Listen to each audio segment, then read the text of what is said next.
آپ کو معلوم ہے کہ آج کل پہلے تو لوگ منتخب کرتے ہیں اپنے حکمران، پارلیمانی نظام ہے تو پارلیمنٹ جو ہے منتخب ہو گئی، اس نے اپنا وزیر اعظم منتخب کر لیا،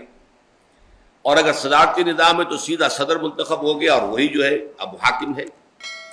لیکن اس کے بعد وہ جو حاکم ہیں وہ پھر اب بناتے ہیں نیچے ڈھانچہ،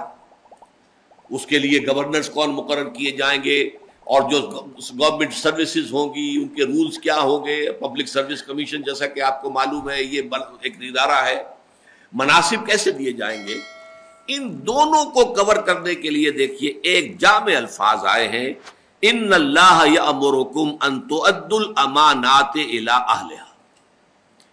یقیناً اللہ ہے مسلمانوں تمہیں حکم دیتا ہے کہ امانتیں ان کے اہل لوگوں کے سپرد کرو۔ اب یہ ٹو سائیڈڈ سمجھیے، ایک طرف یہ کہ تمہارے ہاتھ میں اگر مشورہ دینے کا اختیار ہے کہ کس کو تم بنانا چاہتے ہو اولو الامر، کس کو بنانا چاہتے ہو اپنا حاکم، کس کے ہاتھ میں دینا چاہتے ہو زمام کار اپنی قوم کی، اپنے ملک کی، اس کے لیے اہلیت کو دیکھو، یہ نہ دیکھو تمہارا رشتہ دار کون ہے، یہ نہ دیکھو تمہاری برادری کا کون ہے، یہ نہ دیکھو کس سے تمہیں فائدہ پہنچ سکتا ہے معاذ اللہ، بلکہ یہ دیکھو یہ امانت ہے، بہت بڑی امانت ہے، بہت بڑی امانت ہے۔ اس امانت کو اہل کے حوالے کرو، جو اس کا اہل ہو۔ اس میں خلوص کے ساتھ تم سے غلطی ہو جائے تو اللہ معاف کر دے گا، یہ بھی اجتہاد ہوگا نا کہ آپ کس کو سمجھتے ہیں اہل ترین، اس میں غلطی ہو سکتی ہے، یہ بھی ایک اجتہاد ہے جو ہر شخص کو اپنی ذاتی سطح پر کرنا ہوگا۔ اگر اس میں غلطی ہو جائے تو جیسا کہ اصول ہے مجتہد جو ہے وہ مخطی بھی ہو، اس سے غلطی بھی ہو جائے تو اسے اکیرا ثواب ضرور ملے گا، اور اگر مجتہد جو ہے وہ مصیب ہو، صحیح رائے تک پہنچ گیا تو دوہرا ثواب ملے گا۔ اس اعتبار سے غلطی ہو سکتی ہے، لیکن آدمی جب سوچے تو یہ آج کا جو لفظ ہے ووٹ، رائے، اب دیکھیے یہ ایک طرح کا مشورہ ہے جو لیا جا رہا ہے، اور یہی لفظ حدیث میں آیا ہے المستشار مؤتمن، جس سے مشورہ لیا جاتا ہے اسے امین بنایا گیا، اس کے پاس ایک امانت ہے، وہ جو ووٹ دے رہا ہے ایک امانت دے رہا ہے وہ۔ لیکن ان تؤدوا الامانات الی اہلہا، جو اہل ہوں، بہترین ہوں، اس کے لیے باصلاحیت ہوں، دیانت دار ہوں، تم سمجھو کہ واقعتاً وہ لوگ جو ہے ملک اور قوم اور امت اور ملت کی خدمت کریں گے، ان کو چنو۔ اور نمبر 2 یہی پروسیس آئے گا اب جسے آپ نے اوپر چن لیا ہے، وہ جو اپنے نائبین چنے گا، وہ جو اپنے گورنرز چنے گا، وہ جو وزراء چنے گا،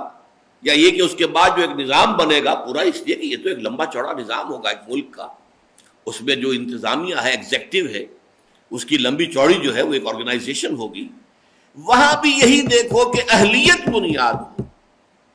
سفارش بنیاد نہ بن جائے، کہیں مفادات بنیاد نہ بن جائیں،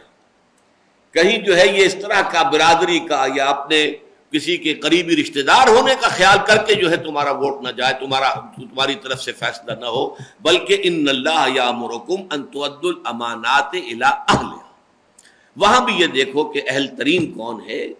اور اس کو جو ہے اس منصب پر فائز کرو۔ اس کے ضمن میں ایک بڑا عجیب واقعہ ہوا حضور کی حیات طیبہ میں۔ آپ کو معلوم ہے کہ فقراء صحابہ، ان میں ایک بہت اہم نام ہے حضرت ابو ذر رضی اللہ تعالی عنہ کا۔ ایک طرف تو حضرت ابو ذر رضی اللہ تعالی عنہ کے بارے میں حضور کی ہمیں حدیث ملتی ہے، من کان یسرہ ان ینظر الی زہد عیسیٰ فلینظر الی صاحبی ابی ذر، اگر کسی شخص کی یہ خواہش ہو کہ اپنی آنکھوں سے حضرت عیسیٰ کا زہد دیکھے، کتنے زاہد، کتنے عابد، کتنے بے نفس تھے حضرت عیسیٰ، تو کہیں دور جانے کی ضرورت نہیں ہے، میرے ساتھی، میرے دوست ابو ذر کو دیکھ لیں۔ وہی ابو ذر ہیں وہ حضور سے درخواست کرتے ہیں کہ حضور مجھے بھی کہیں والی بنا دیجئے۔ والی وہاں گورنر کہلاتا تھا، یہ والی کوفہ ہیں، یہ والی شام ہیں، یہ والی مصر ہیں، یہ والی یمن ہیں، عامل بھی انہیں کہا جاتا تھا، والی بھی۔ تو حضرت ابو ذر نے بھی درخواست کی کہ آپ نے فلاں فلاں کو یہ عہدے دیے ہیں، ذمہ داریاں دی ہیں، تو آپ مجھے بھی کہیں والی مقرر کر دیجئے، کہیں عامل بنا دیجئے۔ لیکن حضور کا جواب حضرت ابو ذر کے لیے بہت ہی غیر متوقع، بہت غیر متوقع، اور یہ مسلم شریف کی روایت ہے، معمولی روایت نہیں۔ یا ابا ذر، اے ابو ذر، انک ضعیف، تم کمزور ہو. وَإِنَّهَا أَمَانَةٌ، اور یہ عہدہ جو ہے یہ ایک امانت ہے. وَإِنَّهَا يَوْمَ الْقِيَامَةِ خِزْيٌ وَنَدَامَةٌ، اور قیامت کے دن یہ عہدے جو ہیں یہ رسوائی اور ندامت کا سبب بن جائے. إِلَّا مَنْ أَخَذَ بِحَقِّهَا، سوائے اس کے کہ جس نے حق کے ساتھ اسے حق حاصل کیا، لیا، جس کو دیا گیا.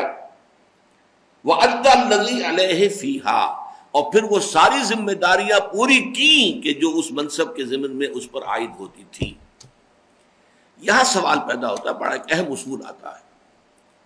کہ ایک طرف ان کا تقوی، ان کی دینداری، ان کا زہد، ان کی بے نفسی، اس کے لیے تو حضرت عیسیٰ سے مشابہت دی جا رہی ہے.